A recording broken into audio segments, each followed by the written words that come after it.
ఇప్పుడంటే బాహుబలి, కాంతారా లాంటి సినిమాల్ని పాన్ ఇండియన్ మూవీస్ అంటున్నాం కానీ ఉపేంద్ర గారు అలాంటి పాన్ ఇండియన్ వైడ్ క్యాటర్ చేయగల కంటెంట్ ఉన్న సినిమాల్ని 90sలోనే తీసేశారు.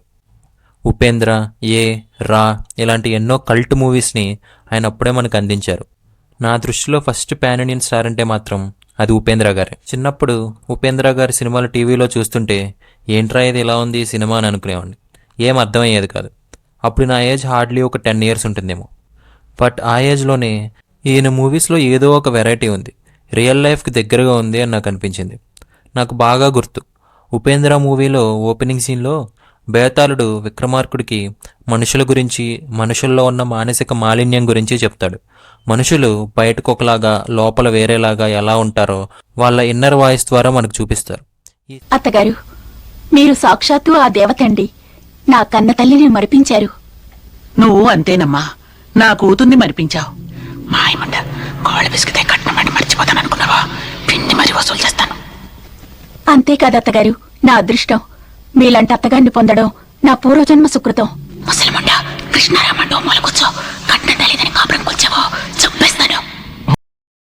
అలాగే ఏ అనే మూవీలో గుడిలోకి వెళ్ళి దేవుణ్ణి క్వశ్చన్ చేయడం, వినాయకుడి విగ్రహం తీసి బావిలో పడేసి I'm God, God is great అని పూజలతో పూజలు చేయించుకోవడం, రోడ్డు మీద నడుచుకుంటూ వెళ్తూ ఏ పని చేయకుండా ఖాళీగా ఉండే సోమరపోతుని షూట్ చేసి చంపేయడం, ఇలాంటి ఎన్నో క్రేజీ సీన్స్ ఉంటాయి ఆయన సినిమాల్లో. ఏమిటి వినాయక, నీకు సర్వశక్తులు ఉన్నాయంటారు? ఎందుకు అందరి చేత నువ్వు ఇలా మంచి పనులు, చెడ్డ పనులు, పాపాలు, పుణ్యాలు చేయిస్తున్నావు? ఎందుకు ఇలాంటి శిక్ష వేశావు? వీళ్ళు చెడ్డవాళ్ళు చెప్పు, మంచి వాళ్ళు ఉద్ధరించు.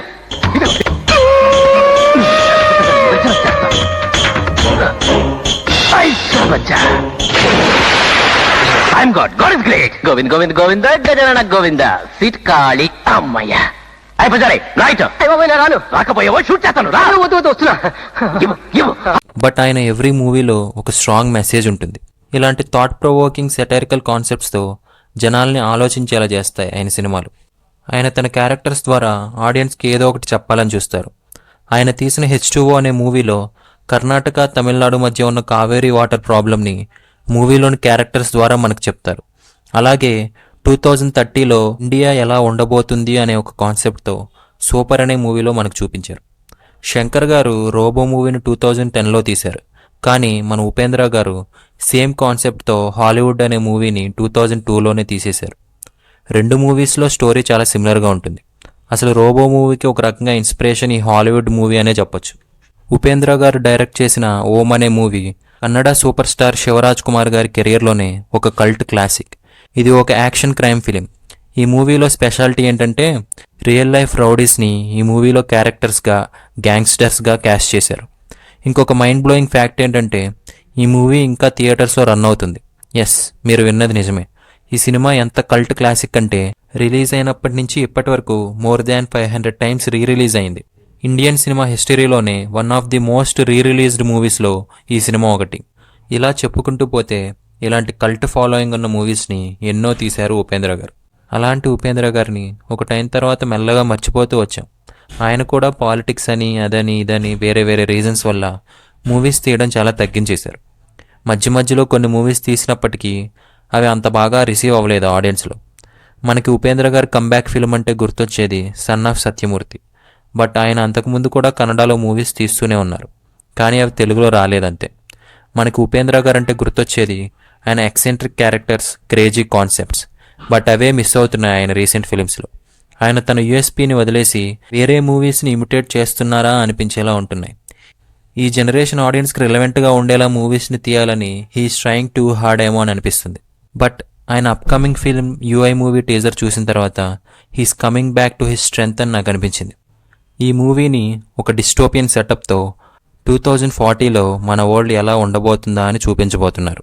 వరల్డ్ లీడర్స్ మనకి global warming, COVID-19, inflation, unemployment, wars ఇలాంటి వాటిని గిఫ్ట్గా ఇచ్చారని, వాటి వల్ల 2040 వచ్చేసరికి మన వరల్డ్ ఎలాంటి సిచ్యువేషన్లో ఉండబోతుందని ఒక ఇమాజినరీ వరల్డ్ని చూపించబోతున్నారు.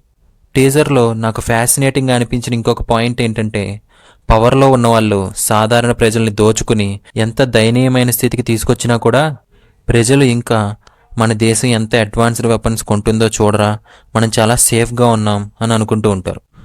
ఈ డైలాగ్ ప్రస్తుతం మనం ఉన్న సొసైటీని, అందులో ఉన్న ప్రజల్ని, లీడర్స్ని చాలా యాక్యురేట్గా రిప్రజెంట్ చేస్తుందనేది నా ఫీలింగ్. టీజర్ చూస్తుంటే ఈ మూవీలో ఉపేంద్ర గారు సుప్రీం లీడర్ యస్కిన్ లాంటి ఒక డిక్టేటర్ రోల్ ప్లే చేయబోతున్నారు అనిపిస్తుంది. మరి మూవీలో ఇదే టోటల్ స్టోరీ లైనా లేక వేరే స్టోరీ లైన్స్ కూడా ఏమైనా ఉంటాయా అనేది మూవీ చూస్తే తెలుస్తుంది. నేనైతే చాలా రోజుల తర్వాత ఒక ఉపేంద్ర గారి మూవీ ఆయన స్టైల్లో రాబోతుంది అని చాలా ఎక్సైటెడ్గా ఉన్నాను. మీరు గనక టీజర్ చూస్తుంటే మీకు ఎలా అనిపించిందో కమెంట్స్లో చెప్పండి. అలాగే మీరు కూడా నాలాగే ఈ మూవీ కోసం ఎక్సైటెడ్గా ఉన్నారా లేదా అనే విషయం కూడా కమెంట్స్లో చెప్పండి. ఈ వీడియో నచ్చినట్లయితే ఒక లైక్ చేసి మీ ఫ్రెండ్స్తో షేర్ చేయండి. అలాగే మన ఛానల్కి ఇంకా సబ్స్క్రైబ్ చేసుకోకపోయింటే వెంటనే చేసేయండి. మరొక వీడియోలో మళ్ళీ కలుద్దాం. అంతవరకు సెలవు. Ta-ta, bye bye.